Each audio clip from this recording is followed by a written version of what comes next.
Локалната самоуправа на Кочани продолжува со реализацијата на проектите за комплетирање на сообраќајната инфраструктура во градот. Во тек е изградбата на улицата 7 септември во населбата Усова Чешма.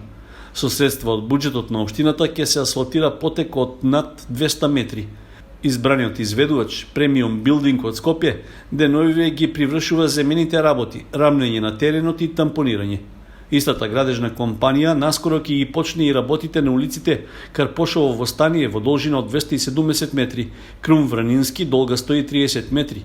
Таму ќе се градат и подпорни ѕидови, како и на Искра, Крак 2 Исток. Сите овие улици се во населбата Усова Чешма. Градежните работи се изведуваат и на улицата Стамен Манов. По спроведената постапка за јавна набавка на реконструкција на 2 крака од оваа улица, работи компанијата Калина од Оризари. Механизацијата врши широк машински ископ, а под тампонирањето ќе се бетонира крак во должина од над 150 метри во Ромското мало и уште еден крак од 100 метри во Трајаново Трло. Дел од средствата за реконструкција на овие 2 крака се обезбедени како грант од Советот на Европа, а остатокот е кофинансирање од општина Кочани. Тоа беше планирано со програмата за активности за локален развој за оваа година.